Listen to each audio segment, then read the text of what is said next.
Hi, my name is Kate and I'm a speech and language therapist and a behaviour analyst. I work with a team of therapists at Inspire Therapy. So we provide speech and language therapy, occupational therapy and applied behaviour analysis support to children and to teenagers. So most of the children we work with are aged between ages of 1.5 to 10 years of age. And I myself usually work with children aged between 2 and 5. So today I'm going to speak to you about supporting receptive and expressive language skills. And we're going to have a look at some strategies that will enable you to do this while you're with your child at home at the moment. Okay. So the learning objectives that we'll cover today will cover language development, a strategy called owling, which is observing, waiting and listening, setting up the environment for success, modeling and recasting, play skills, use of gesture and visuals to support comprehension, and in some cases it may be necessary to refer your child on. So we'll talk about when it might be a good idea to consider doing that. So the first thing I'm going to talk to you about is language development. And I suppose it's good to have an idea of what's considered typical language development and what kind of things we want to achieve when we're supporting a child's language skills. So when we are working with a student, our main aim is that we can increase the number of interactions they have with their parents when they're interacting with each other. And the tips and strategies that we're going to cover today are all about extending the length of that interaction and how we can build on your child's communication skills that way. When a child is under the age of 3, we see that lots of development with our brain occurs at that age. And research shows us that 85% of development happens before a child is aged 3 years. We also know that before age 2, a child has the capacity to pick up all languages fluently if they're exposed to those languages. So that can be things like Arabic, Chinese, English, French, German, whatever language that we expose a child to. And before the age of 2 years, they have the capacity to pick up all the sounds and to become fluent in that language. Even some of the African languages where the sounds are produced in our throat, if we expose a child to those languages before the age of 2, then they have the capacity to develop those languages and become fluent in them. So generally, language is developed naturally with children, but sometimes children need some extra support to develop their language skills. And when we look at the typical population in the UK, about 15% of children will need some extra support to develop their language skills. And that's where a person like a speech and language therapist may need to step in and give your child some extra support to develop their language and communication skills. So I'm going to show you a short video now of a parent interacting with her child. And I want you to think about how the child gets attention from her parent or from the parent in this video.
Really starting to get up.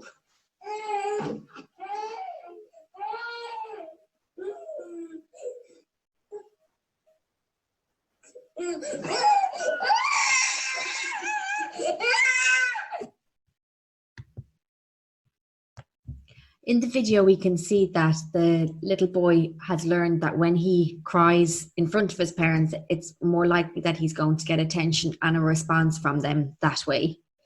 And when we're teaching a child communication skills, often they may have learned some behaviours that have been effective for them to get their needs met in the past.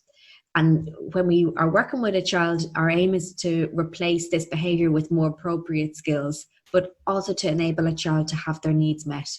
So when we start off working with the child, we'll work mainly on requesting skills first. And this allows a child to ask for preferred items, to ask for help, to ask for attention from you, maybe to ask for something to be ended that they don't enjoy. It could be maybe to ask to go to the toilet. But when we want to build up a child's communication initially, it's about giving them a way to get their needs met, and in a more appropriate way, possibly than crying, as you've seen in this video. But this is a natural way for a child to initially to get their needs met. So the first strategy that we're going to talk about today is observing, waiting, and listening. And with this strategy, it's about getting down on the child's level so that they can see you when you're interacting with them. And it's a good idea to think about putting aside maybe 20 to 30 minutes in the day, if you can allocate that time to it, to playing with your child on the carpet, where they have an opportunity to interact with you in a fun game that they enjoy. And we also want to think about following a child's lead. So if they pick up a toy or show interest or preference in playing with a particular activity, it's a good idea to follow their lead and to play and model language and actions around the materials that they've chosen. When we follow a child's lead, it increases the length of time that they're going to stay interacting with us, and it gives us more opportunities to model language that they can then imitate.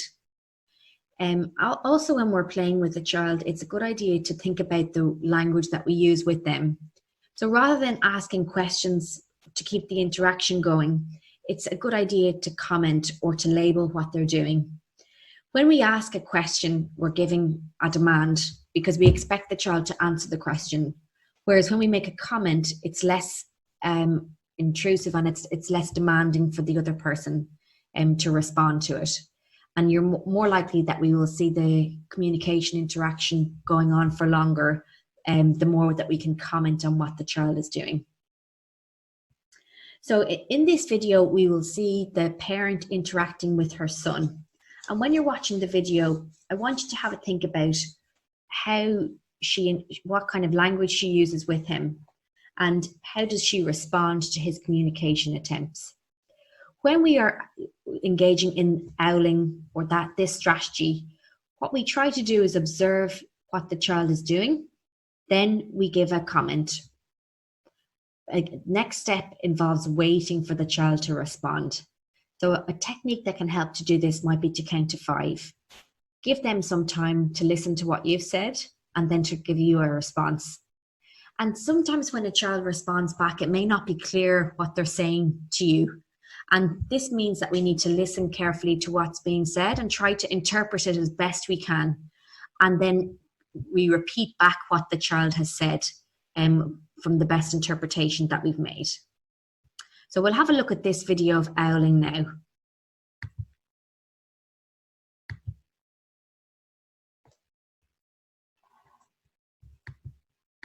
Head. Sorry, just one second to get the... Max, you find it? Where's the man? Mom. Here he is. No. No? Auntie.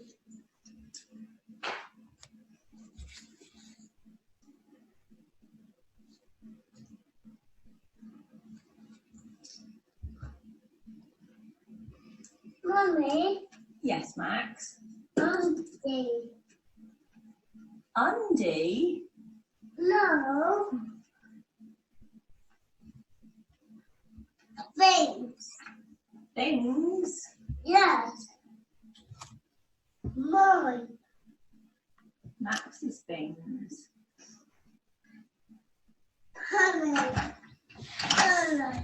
Penny. Yeah. Penny bought you bricks. Yeah. Okay, Helen waits So during it- a story. sorry. So in the video, then we can see that the mum is following the child's lead. So when he comments on a toy, she also comments back on that, and she tries to interpret what he says. She talks about, the child mentions the name Penny, and the mum picks up that this is the person who's bought the toy. So she tries to give him the words that he's needs to get his meaning across. And the whole purpose of this is to maintain the interaction and keep the turns going between the two of them, so that the communication interaction lasts for longer. And it means at times that we need to be patient, and rather than stepping in, that we just take a step back and count to 5 to give your child a chance to get their to have a try at using a word or a sound, and then we can model it back to them, and this will help to keep the interaction going. The longer you can keep the interaction going, the more opportunities you will have to model other types of words and phrases that your child can then imitate. So that was the owling strategy. The next strategy that we're going to have a look at is about setting up the environment for success.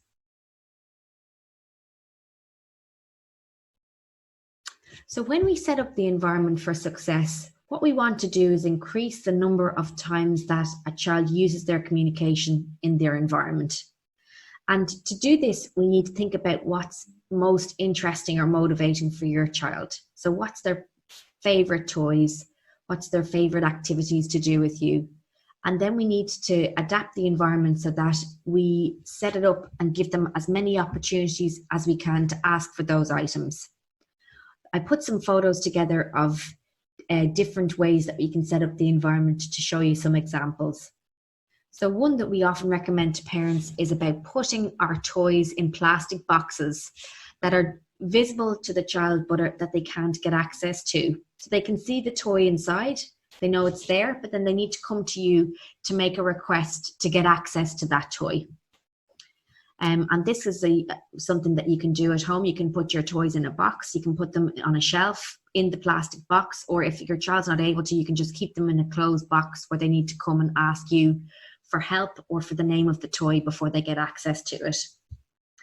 The yogurt is closed here, but what we can do is give the child a yogurt, and maybe we might give them a fork with it. So obviously they can't eat the yogurt with a fork. They need to come to you and ask for the spoon, or they need to ask for help to open it. Similarly with a bottle of water, if we give the child the bottle of water, they won't be able to open the bottle. So they may need to ask for bottle, open, or help. And when we're trying to increase the number of items that a child is asking for, often we might want the child to give us a specific name of the item. So we want the word bottle rather than more or open, because it means then that we're expanding the number of words in their vocabulary.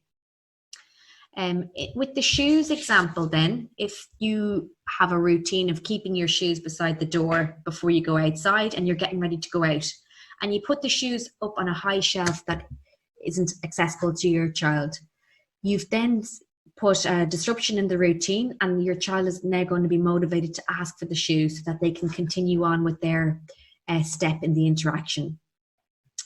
In the middle picture, the little girl is trying to reach up to her teddy bear, which is up on a high shelf. Again, we pick the item that's most interesting to a child. The teddy is visible to her, but now she's going to have to come and ask you for the teddy to get access to it.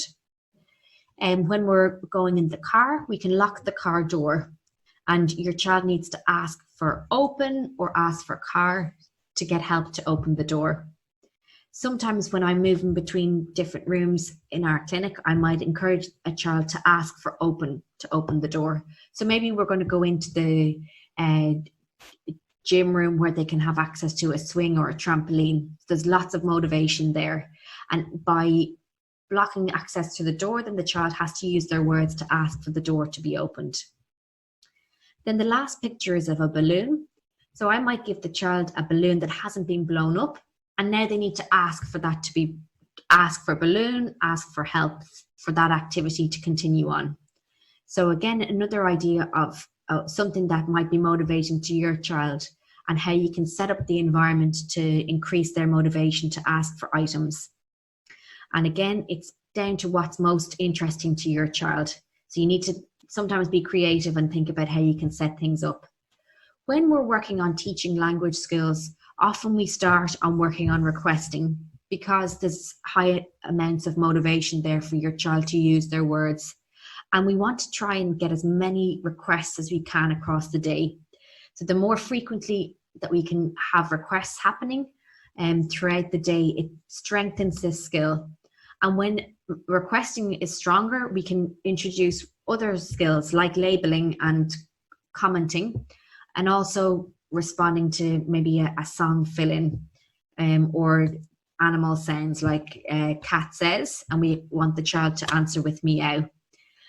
But when we're starting off, usually we work on requesting skills as one of the first skills because there's lots of motivation there. So I'm going to show you a short video now that looks at how therapists have set up the environment to increase the number of requests that the child makes. So I'm going to show you two video clips.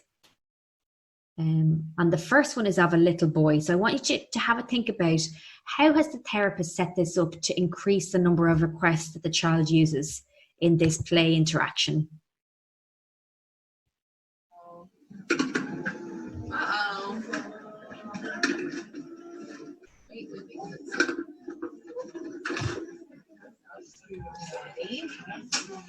Ball.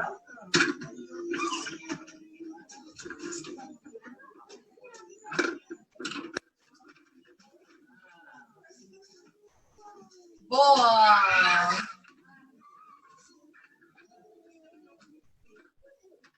Boy, good job. Ball.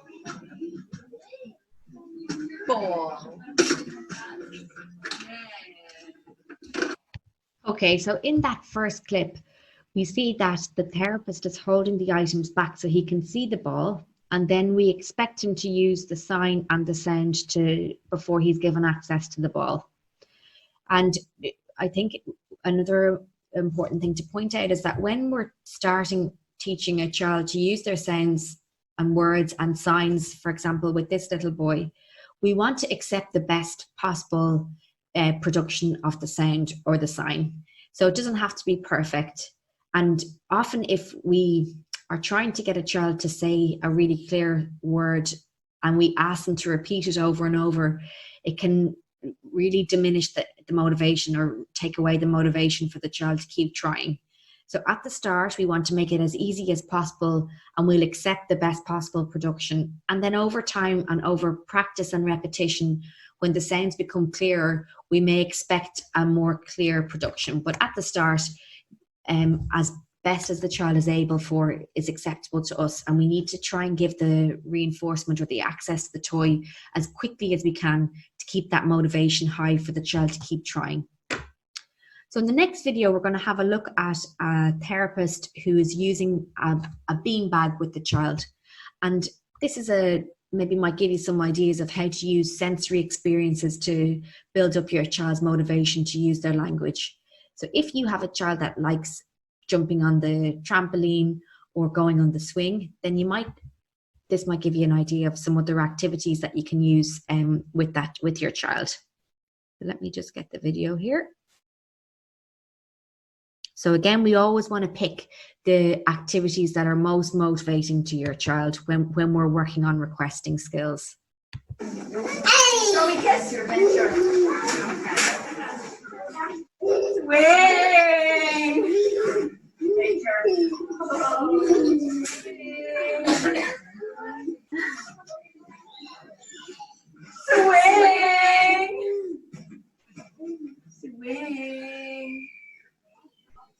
Okay, come on, buddy, do this.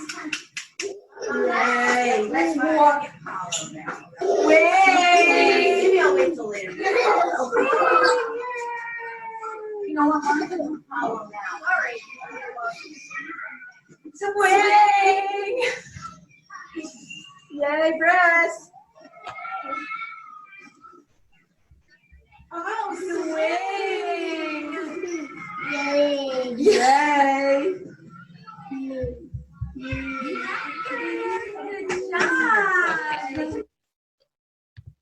So in the video that they're using the beanbag, and the child is asking for a swing using a sign, and then the therapist, once the child has requested with the sign, the game continues on.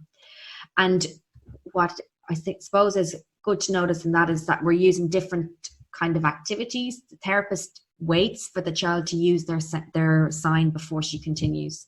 So rather than trying to prompt the child to use a sound or a word, we again wait, and it can be helpful maybe to count to 5 yourself before you step in again to give them some extra help, and give the child a chance to use their sign. And when she uses it, the activity continues. And when we're working on requesting and to build up that interaction with you, it's good for your child to associate you as being the person who has the fun games and toys. And this is what we would do in our therapy sessions, particularly when we start off working with a new child. We want them to see us as the go-to person who has the fun games and toys, and when they use their words and requests, then they're going to get access to those things. So they start to link you up with being the person who's going to deliver the games and toys to them. And it increases their motivation to interact with you as well. And it keeps the interaction going for longer, because the child understands what the expectation is from their side, and that when they use their words or they follow through on a task, that they're going to get access to something that they enjoy at the end of that. Okay, so we've talked about observing, waiting and listening. We've talked about setting up the environment for success. So 2 of our strategies. The next strategy that we're going to have a look at is what we call modeling and recasting. So a model is an example of a sound, a word, a phrase, or any other verbal demonstration that we give and that we expect the child to follow. So when we give a model of a sound or a word, our aim is that the child will imitate the model that we've given them. And this is a strategy that we use to help expand and maintain the communication interaction.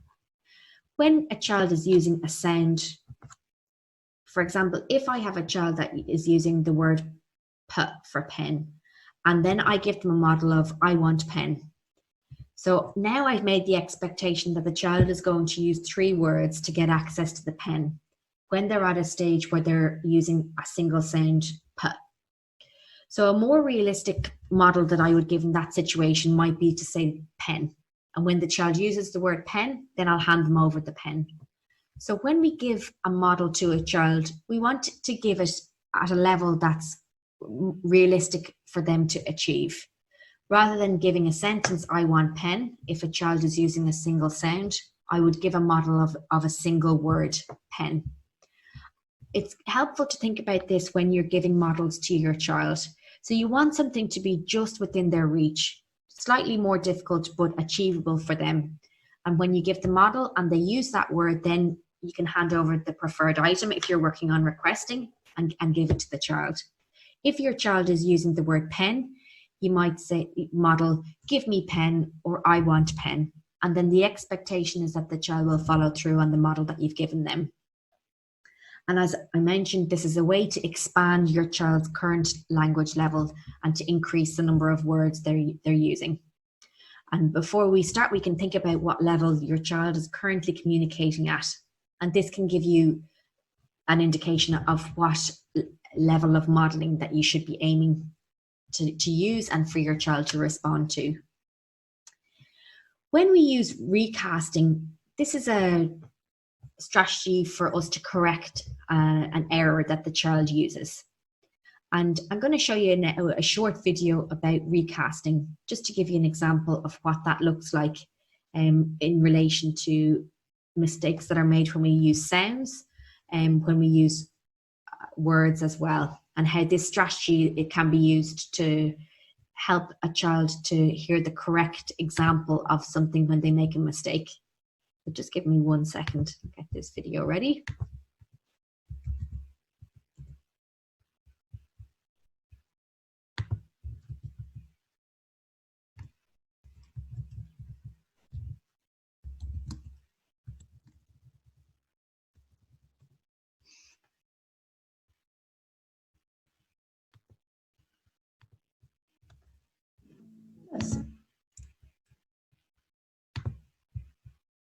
Okay, just 1 second.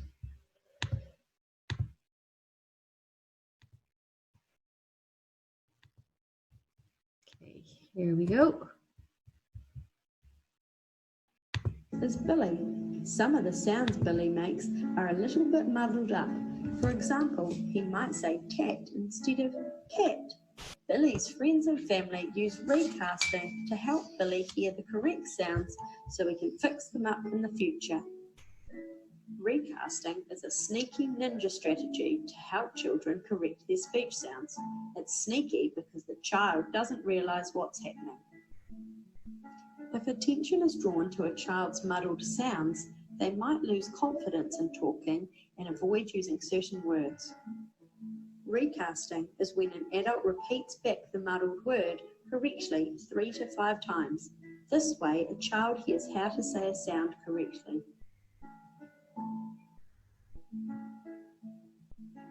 If a child said, fast car, an adult could say, it was a fast car.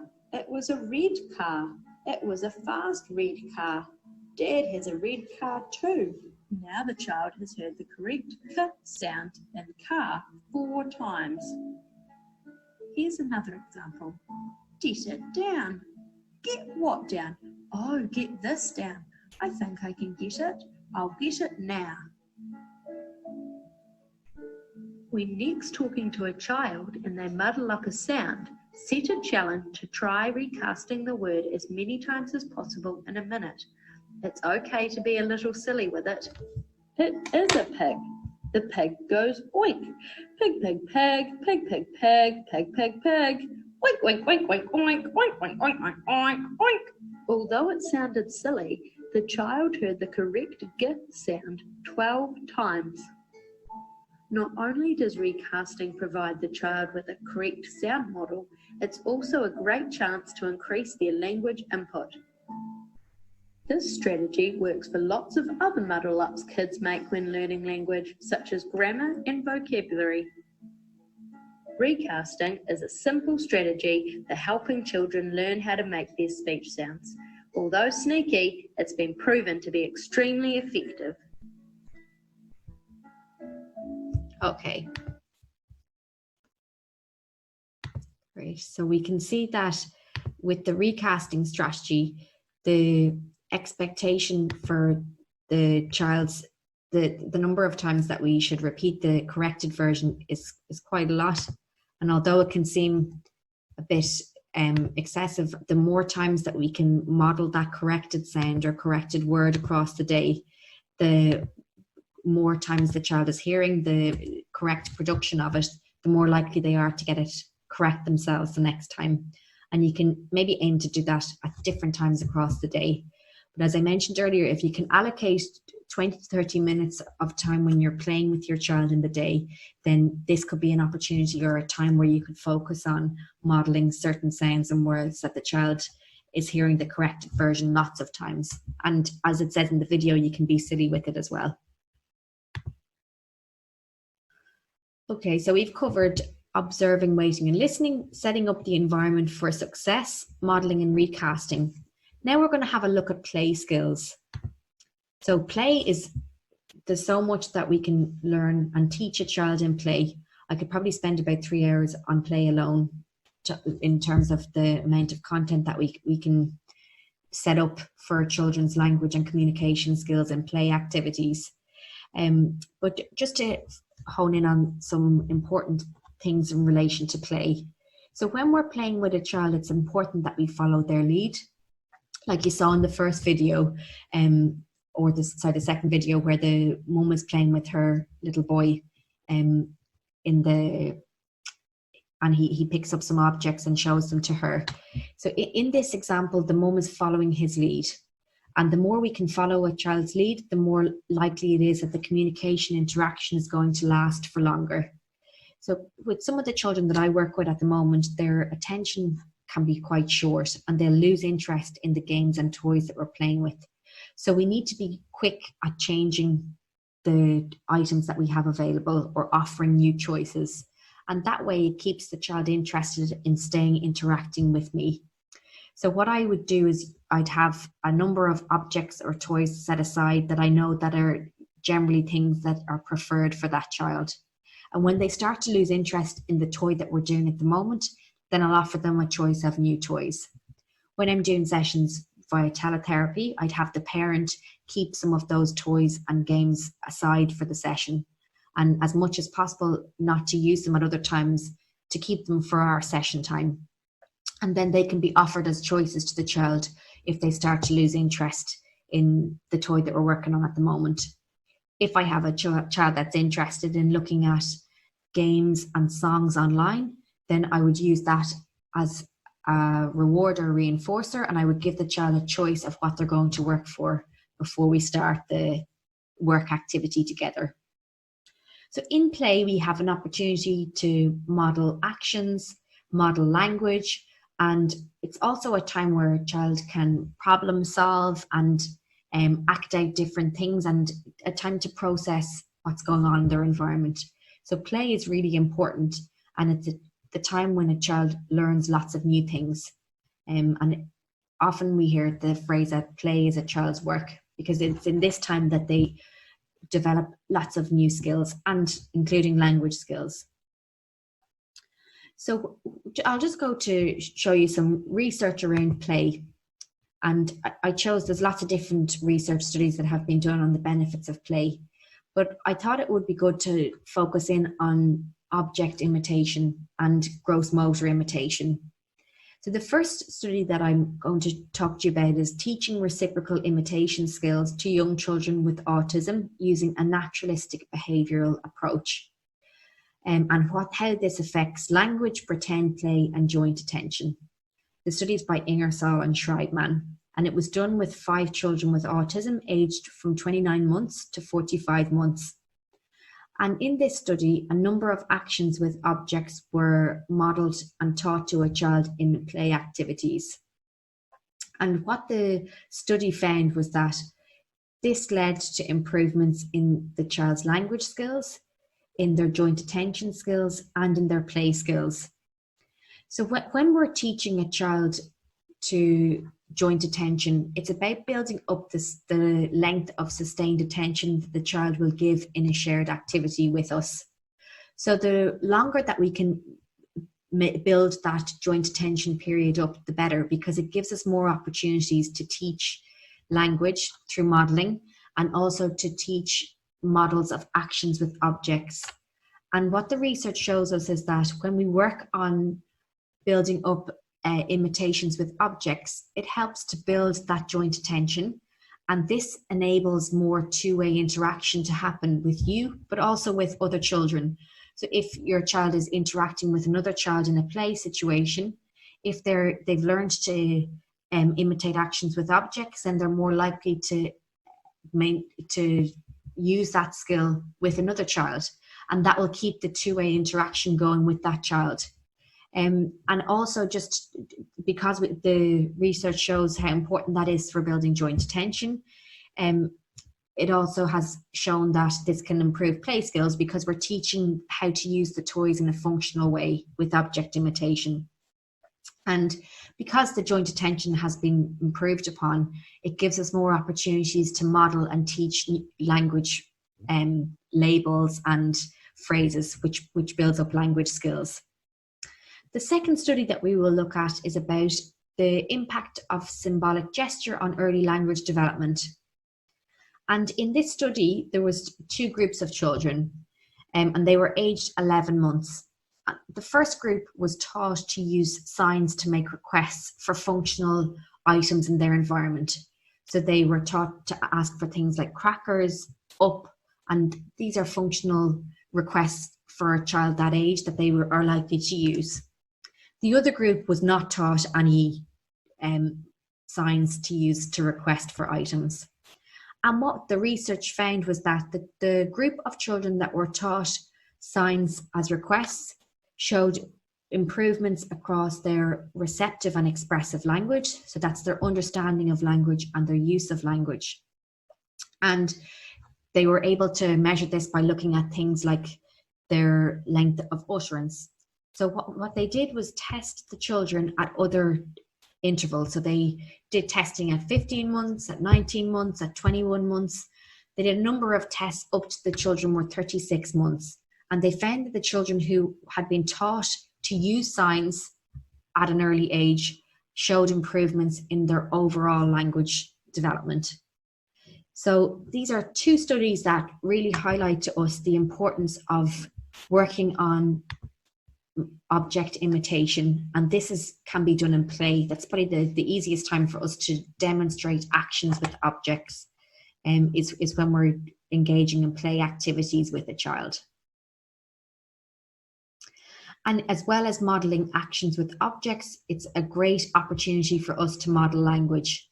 And if we think back to the previous slides that we covered about setting up the model that's appropriate for your child. So if they're currently communicating at a single sound level, then it might be an idea to think about modeling a single word.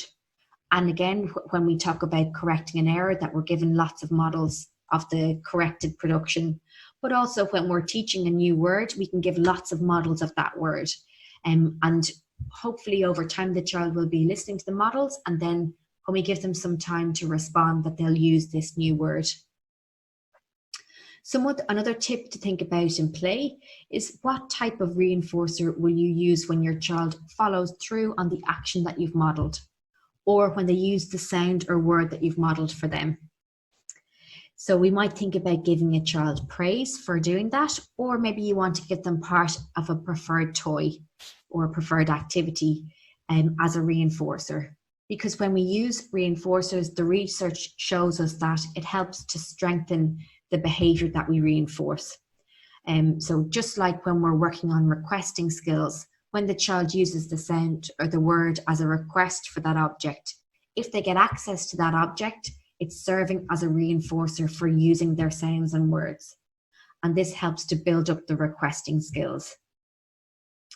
So I'm going to show you a short video now about play skills. And in this video, the therapist demonstrates to the child some models of actions with objects.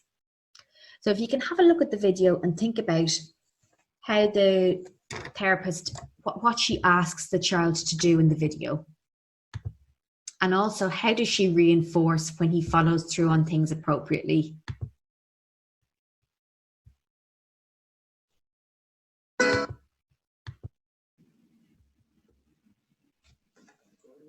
Got the fries.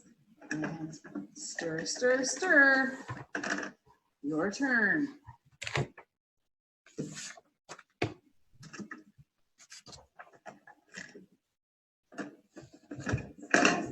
Hey, perfect job, Daniel. Great cooking. Come on back to the chair for a second.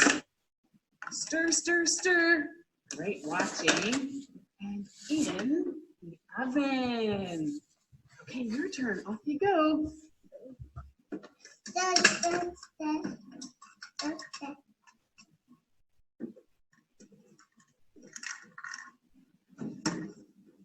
In the oven. Wow, Daniel, perfect job. That was great. Pour, pour, pour. Good watching. Shh. Your turn.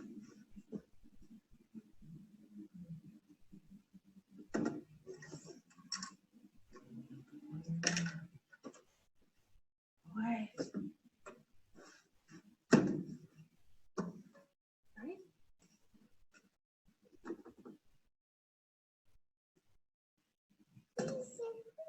Good one. Now they've got lots of sauce. We can eat them. Here we go. Ooh, these ones look tasty. Num, num, num, num. Ooh, hot, you're right. Ooh, hot.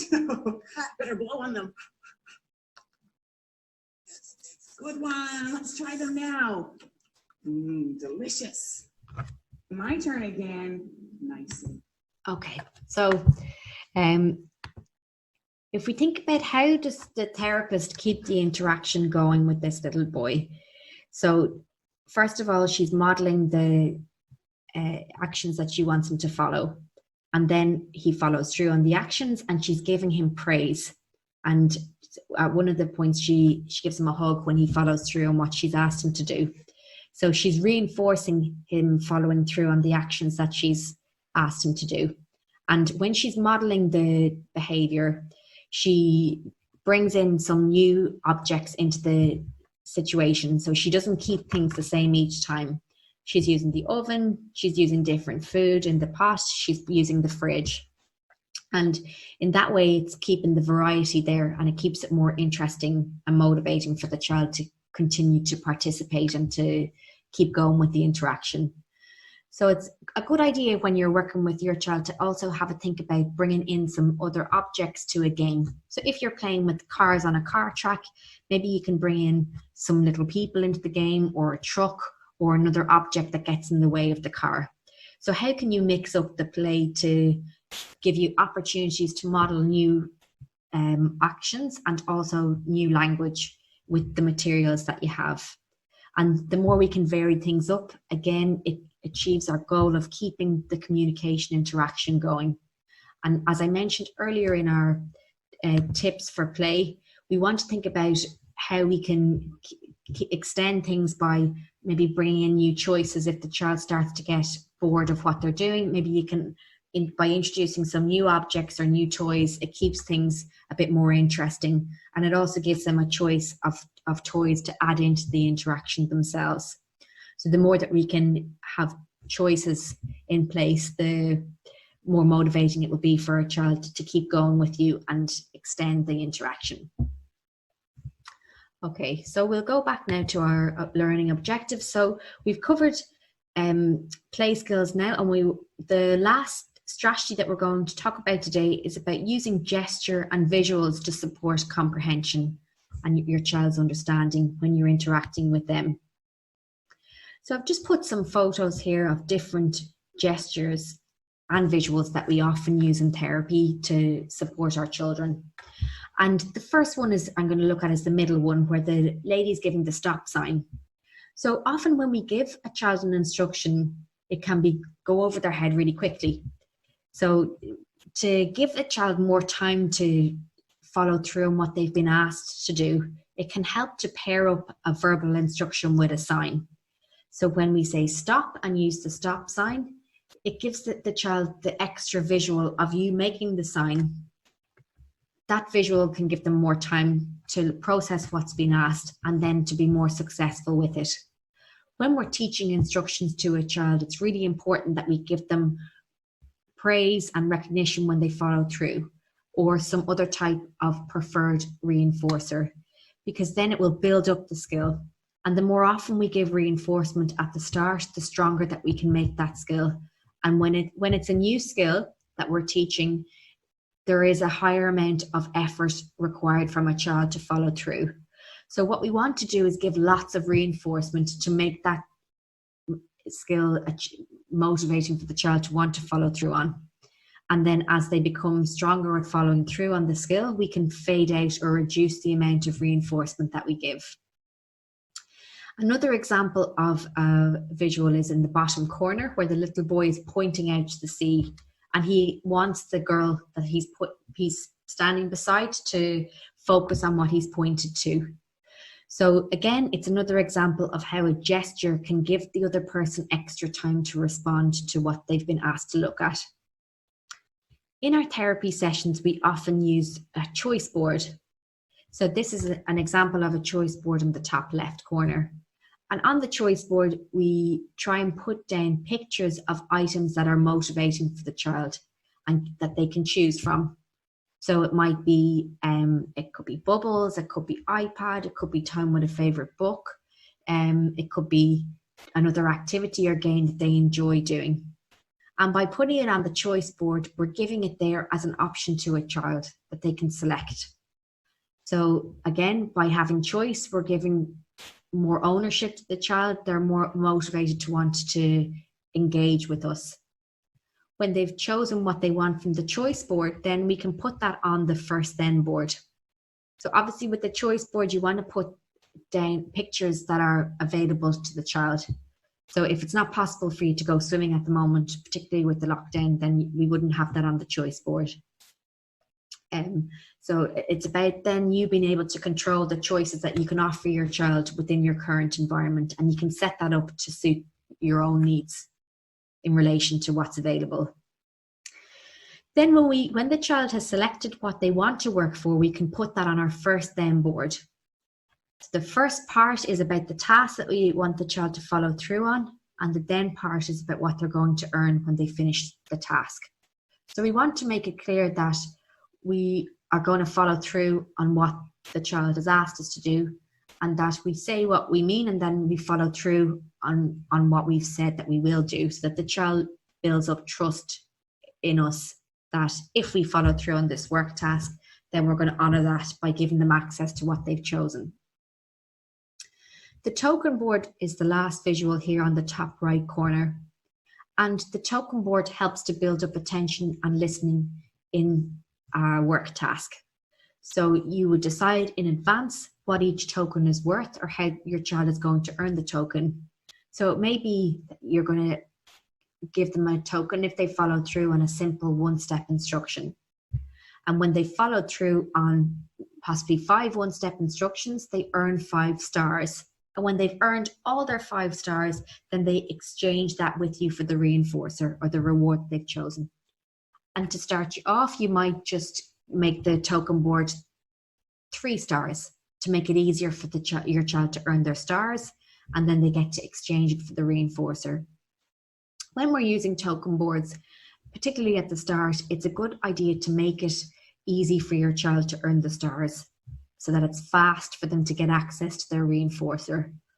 If it's a long drawn out process and it's very effortful for your child to earn a star or a token, then it's going to really put them off trying to do what they've been asked and to be interested in using this system. So what we want to do at the start is make it fast and fun and easy for your child to earn their tokens. And then they're more likely to want to stay interacting with you and with the token board. So these are some of the visuals and strategies that can be used. Some other strategies that you may be familiar with are things like using signs, so Makaton sign, again like the sign in the middle of the slide. So signs provide an extra visual prompt to support a child on following through on an instruction. So when you give the instruction, you might pair that up with a picture of what you've asked them to do or with a sign.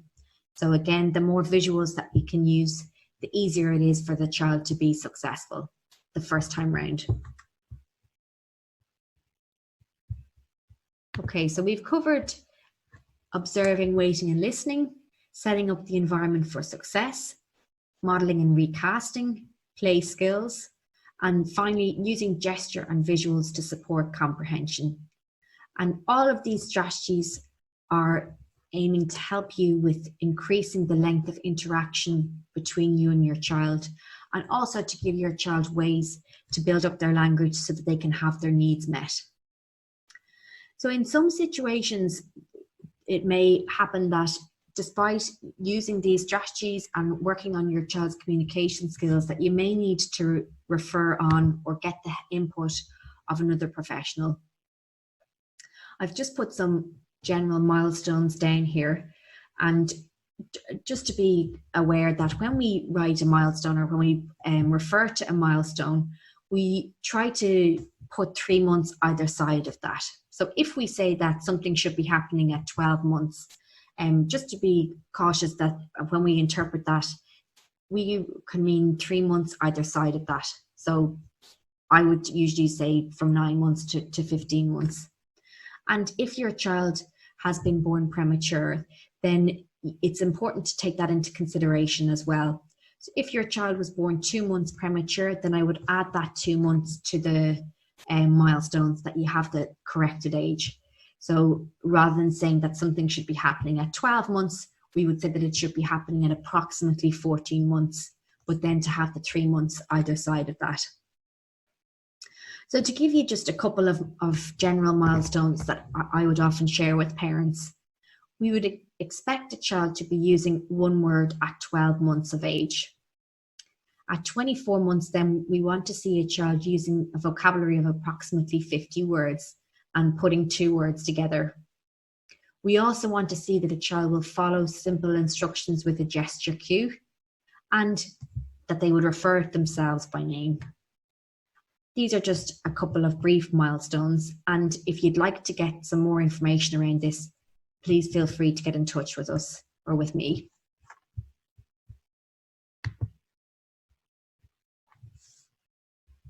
And also just to mention that it's a good idea to get your child's hearing checked if you haven't already done that and you're working on communication skills and you feel that like there may be a delay there. This is one good thing to rule out straight away. Okay, so just to review what we covered today. So in terms of language development, many children need support to improve their language development. We've covered some strategies today that you can try at home with your child, and particularly when you're having a play interaction with them. Observing, waiting and listening means giving your child the time to respond and allowing them to become clear, allows you to become clear on when they're attempting to communicate with you by listening to their attempts. And then what we would do is interpret it as best we can and repeat that attempt from your child back to them to reinforce it. We also talked about adapting the environment to increase the number of language opportunities, and we focused in on increasing the number of requests that can be made, that your child can make.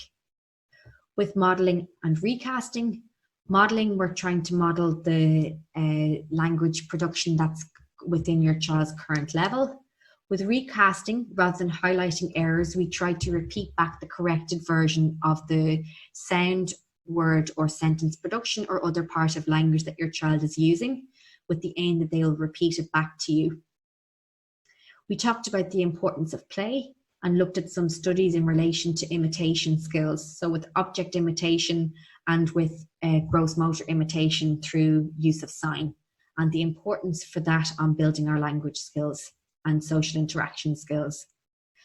Playtime is a really good time to work on object imitation, on modeling language and new phrases, and to support your child's problem-solving skills.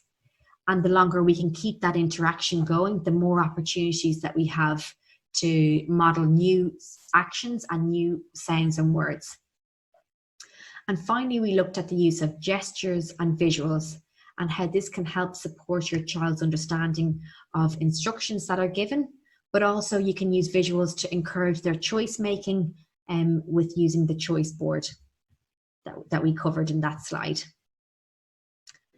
Okay, so thanks very much for listening today. And if you do have any more questions, we are providing online support for speech and language children with speech and language difficulties, behavioural difficulties, and also children who need extra support with fine and gross motor skills.